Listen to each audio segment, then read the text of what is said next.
Welcome to the Texas Goat Radio Show. I'm your host, Pretorius. This is the Owen, Benjamin, and Brian from, I can't remember. High something plus. See, that's not going to work. I'm not too familiar with the guy that Owen Benjamin is debating. I did do a video on this already where I started off for like the first 15 minutes and then skipped around. So we're going to go ahead and 9:40. That's good enough for me. I start getting censored off Facebook, Twitter, yada, yada. So my friend and I, Vox Day, we set up our own streaming platform called unauthorized.tv where we built our own. I apologize. It's a little bit disrespectful and sloppy that I don't know this guy's name. His name is Brian, and he's from HighimpactFlix. And obviously it says that right down there in the bottom right-hand corner. Servers, and we built our own stuff. And little Davy Crocco, the now dead junkie, was saying that it was a scam and that me charging $5. All right, so this is a little repetitive. Owen Benjamin is a filthy, disrespectful, childish, disgusting, predatorial, lying hack of a comedian. And one of the reasons why that sounds so aggressive and angry is because he's talking about a dude named Davy Crocco. Little Davy Crocco. The dude is dead, in case you don't know. And this is how he's talking about a guy who was pretty much just telling the truth about, calling him out on his horse hockey is bullshit. Horse hockey is not strong enough for this. During the worldwide pandemic of 2020, during a worldwide crisis, Owen Benjamin put together a investment scheme, stole a whole bunch of money from a whole lot of people, did it in such a way that he feels justified asking or presenting an investment opportunity and not delivering whatsoever. A month was a scam, and that we never have live streaming, and we're running a scam on my quote-unquote. That's interesting that he mentions live streaming, because that was part of a different scam. Was he sold a service for live streaming that didn't have live streaming for a very long time, from what I understand. And so that's interesting that he actually brings that up. Hey, pigs, blah, blah, blah. It was not a scam. And it was my only option at that point to try and keep my comedy career going, because I had to build it myself, okay? Was the only opportunity for him to actually keep his lifestyle going. In Hollywood, whenever a couple gets divorced, the, what is that called? The, oh man, I can picture it. Whenever the judge decides what the wife is going to get paid, kind of like child support, but for a grown person, is their way of life. They take that into consideration. So if you're making $25 million a year and you get a divorce, oh man, I can't believe I can't think it. Well, I mean, I can believe. Anyways, yeah, they decide how much they're going to pay them from the other person's pocket, income, by the way of life. And so whenever he pauses right there and he says, that was the only way that I could continue his way of life. And he ended up taking that money and moving to Idaho, and buying 10 acres of land. And this is one thing that he promised. He said, I promise you I will not spend any money on myself until we get this land for the campgrounds. And what did he do? He said, screw y'all in that. Bought himself 10 acres and built himself a house. That's what he did. So then I'm now banned from touring. So I realized that That's another lie. He was not banned from touring. That's something. This is repetitive. I apologize. The only time I can tour is if like someone I know lets me perform in their warehouse or whatever. And I tape an entire special at a listener of mine's where we left off.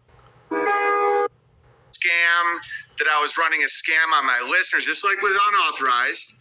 And unauthorized now live streams all of it. It's a great deal. It's okay. So I was told that little breakup right there, whenever it just cuts and it comes back to him playing the music, there was some kind of power outage or something. Something happened on High Impact's end, and they had to restart the live. But I want to point out Brian. I've been told the guy's name is Brian. His patience with Owen opening the live stream, this debate, by him just painting this picture of he's the perpetual victim, Owen's the perpetual victim, woe me, everybody is out to get me, that whole type of thing. And Brian just let him do it while saying hardly anything that had any truth to it whatsoever. And so Brian comes back and Owen comes back, and now Owen is playing the piano.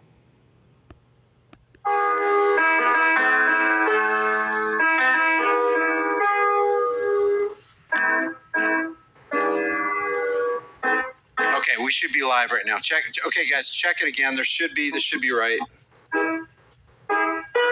and it's continuing from where we left off. And it's continuing from where we left off, meaning I can keep talking about myself, right? And keep this lie upon. This is one of the reasons, ladies and gentlemen, why you shouldn't lie. Why you should literally go out of your way to not lie. Because whenever you do, you have to keep repeating the lie. You have to keep building upon the lie. There is video documentation that Owen Benjamin is lying about all of this. And a whole lot of thanks goes to Davy Crocco for that. Whenever he says that he was banned from performing, one of the things that Davy Crocco did, from my understanding, and correct me if I'm wrong, was he actually called one of the facilities, one of the theaters or whatever, one of the venues that Owen Benjamin was supposedly, self-reportedly canceled from, and confirmed that, in fact, Owen was the one that canceled himself. Owen was the one that called, either him or Coddington, it was on his end, called and said, hey, we're not going to do this show. Yeah, there we go.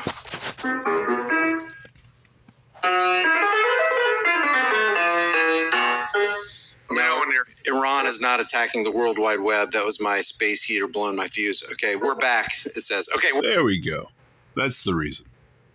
I personally, whenever I did this video and I caught that on the last one, I thought that Brian, HighimpactFlix, cut the feed just because he was tired of listening to Owen blow smoke.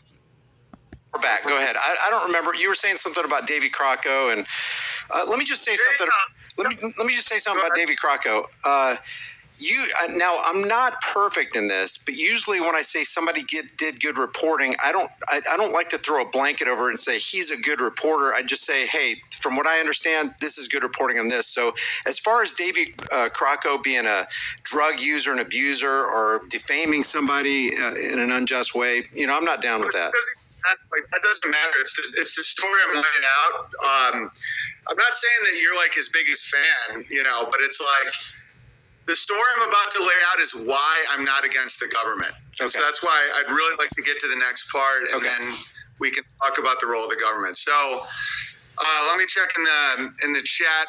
So Davy Crocco was saying that unauthorized.tv was a scam and that there's no live streaming. Okay, so what was that? This isn't sped up. This is the speed that it's presented at. Let me go ahead and check in the chat. What did he check in the chat? Did he check in the chat? What was that? Blah, blah, blah, blah, blah. So, and then I buy land. I crowdfund land. Everyone chips in $400. They get it. Okay, so whenever he says we crowdfund land, it's important, if you haven't, go watch the Milker Nation 10-hour documentary about this, at least the first hour or so. It is so much more than we crowdfund for land. Everything that he claims that is a lie, he actually did. And now he does own up to some of the truth about it because he absolutely has to. The paramilitary part, that's all on him. It's not somebody made it up. He literally says it. And one thing that he neglects to admit is the time frame of this scam, of this scheme. And it's important to notate that it is during the worldwide pandemic, the crisis, where everybody was in new territory. Nobody knew what was going on. A lot of people were out of work.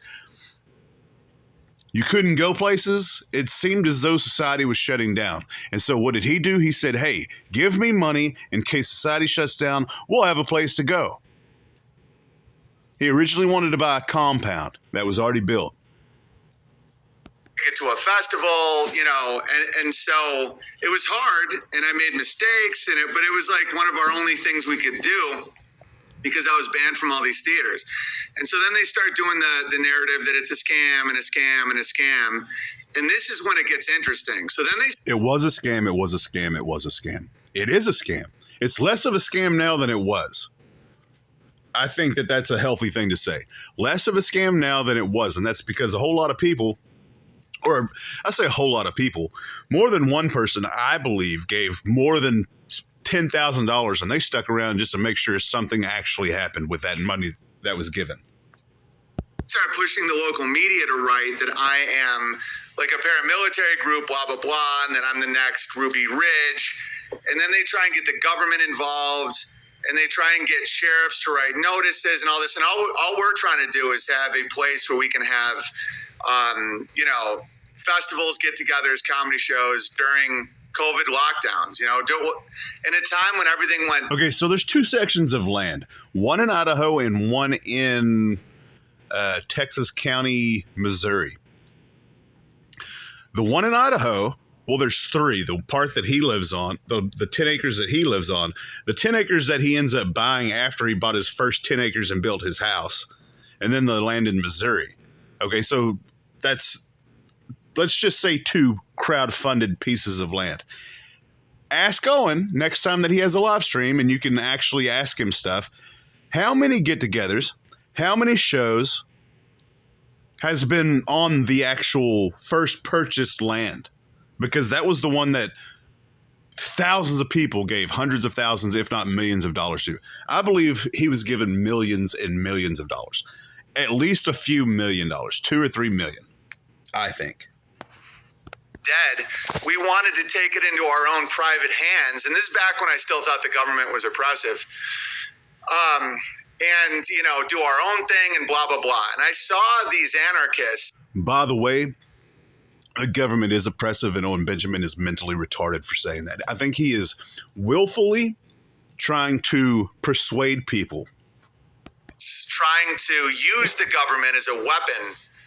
I personally believe that the real alphabet mafia is a organized terroristic organization aimed directly at we the people.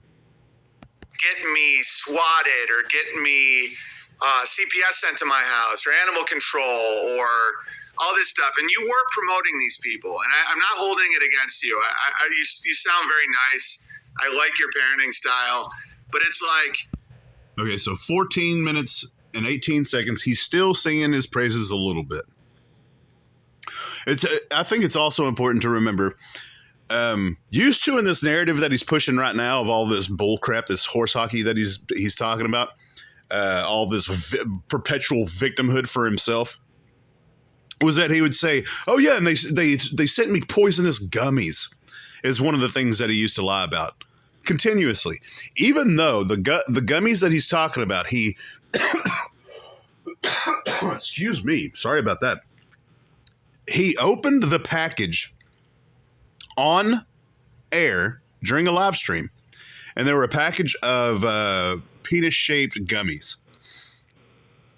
And he was like, "Oh, that's hilarious. I was going to give them to Walter or one of his kids, but obviously I can't give my kids penis-shaped gummies." He thought it was kind of a joke, and then later on decided that they were poisonous and somebody was trying to kill him and his family. So he took a story that literally happened on camera during a live stream that there was actual recorded proof of, and then turned that into something that it was not. So this dude is not only a liar, he is a it doesn't matter if there's truth that proves that he is lying, he will still lie. And this is the guy who says, I may be wrong, but I'm not lying.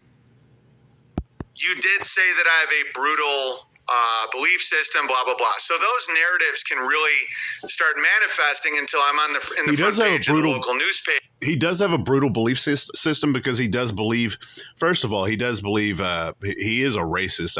I do personally believe that he is a unapologetic racist. And I also think that he absolutely believes in slavery, as well as some form of PDF computer file-ish type of stuff. And all of that is just the proof is in the pudding, and I do believe the pudding is his words. From the abundance of the heart, the mouth speaks. And I do believe all of those to be true. And so Brian, HighimpactFlix, saying those things, I agree with him. As a cult leader and all this stuff. And this is all coming from a guy. And him being, I know I'm pausing it a lot, but him saying a cult leader, during the 10-hour documentary, he does say there's a moment, and he's said this multiple times. Back whenever I listened to this dude back in 2016 and 17, or whenever it was, 2016, 17, and 18, I think. I'm not too sure. Can't remember at this point. It was always a joke. And there's been multiple times where he said, yes, I am a cult leader. And then even during the documentary, people ask him, hey, will there be, can we have like a section of the land dedicated to cult stuff? And he said, yes, there will be a certain amount of land dedicated to cult shit, is exactly what he said. That you promoted. And so then I have to go to an actual hearing where the locals air their grievances. And they're calling me a Nazi and a hate monger, and I'm gonna start an army. It's just like insane. And they're very weak people and very scared, and a lot of them were drunk and they were junkies like Davy Crocco, And I just sat there and I watched how the government actually works, and they couldn't actually infringe on my rights as a private property owner. And I found as a private property owner. Now, that's an interesting thing because he crowdfunded this land. And that's one of the things that has been almost from the very get-go is y'all are buying me this land, and this land is my land. And so it's my land. It's not y'all's land. Y'all have zero right to this land. And that's one of the reasons why he's gotten away with this. That fascinating. And then I also found it fascinating that when I was banned from all these private platforms like PayPal, the one thing I could rely on was the United States Postal Service. My P.O. box kept me going for it was like my lifeline as these things were happening. And when I'd be banned from all the private. Now understand what he's saying. The post office was his lifeline, not the people that are literally giving him the money, but it was his lifeline was the post office. That's how he commits tax fraud. That's one of all of the donations. Do you think that he pays taxes on any of the cash donations and the silver and all that kind of stuff? Absolutely not. Now, is that just a blatant, baseless accusation? Yes, it is. There's no proof to that. I don't know any of the paperwork, but just going based on his character and just the decisions that he has made in the last 5 years, I would dare say that he does not pay taxes on any of that. Clubs and theaters, I could perform at a library because under the Constitution, under the federal government, my speech was actually protected. My speech is not protected in private platforms, and Has he ever performed in a library? I don't think so. He very well may have, but I don't remember ever hearing about him playing in a library. I've heard him performing in a museum. It was like a kids museum, which is kind of funny. Interesting that Patreon attempted to police my speech from off platform. They broke the terms of service of their own corporate agreement. So I sued them in Jams, which is a private court, which is what you guys love so much. And it was way more corrupt than the public courts. And I watched them as a public judge, even a Democratic judge, a gay Jewish guy in California actually sided with me.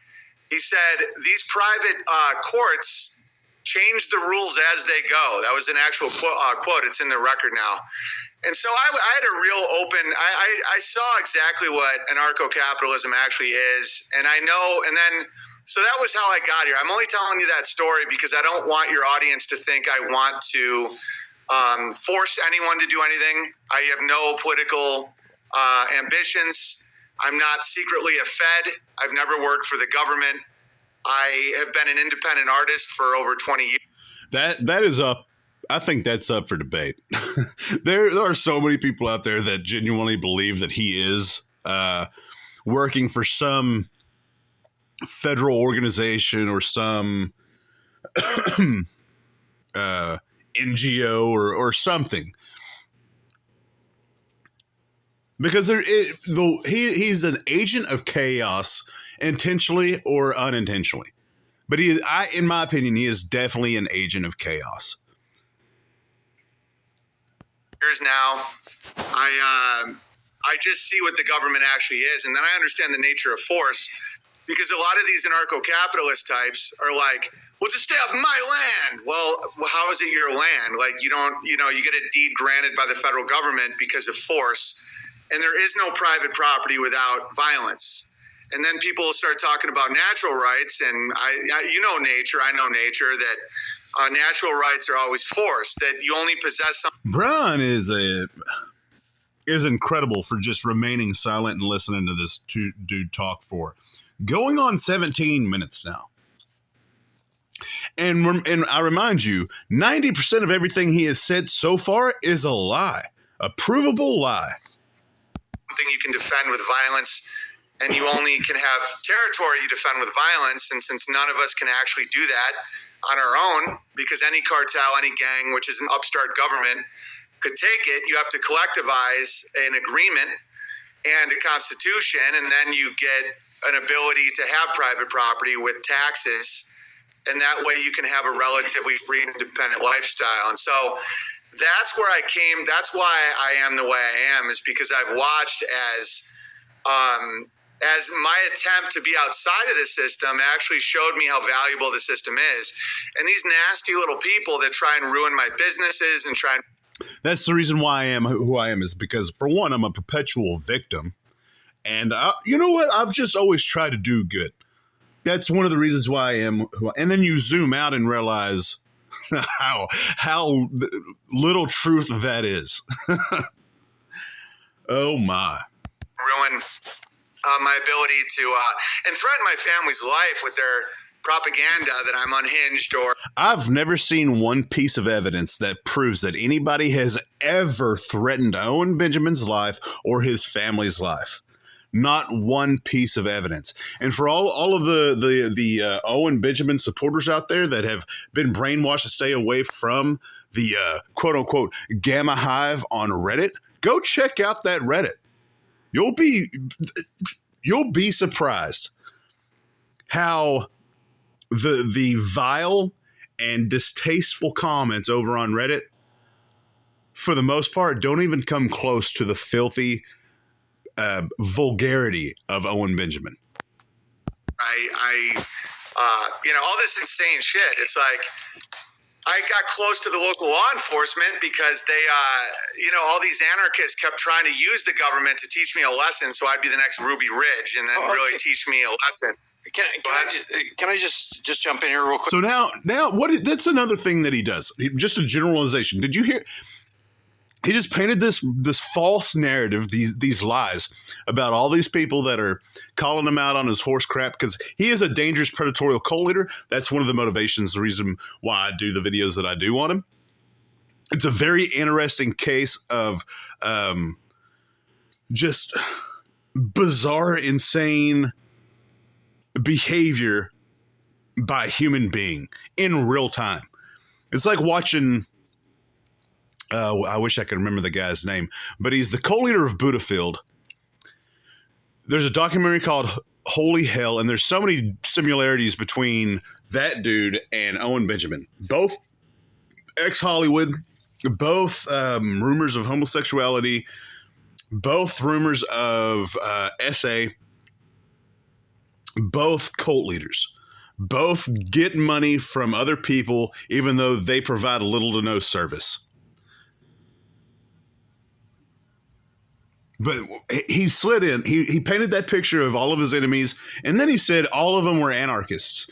Not one time have I heard or been told or read that anybody who's ever done any kind of expose on Owen Benjamin was an anarchist.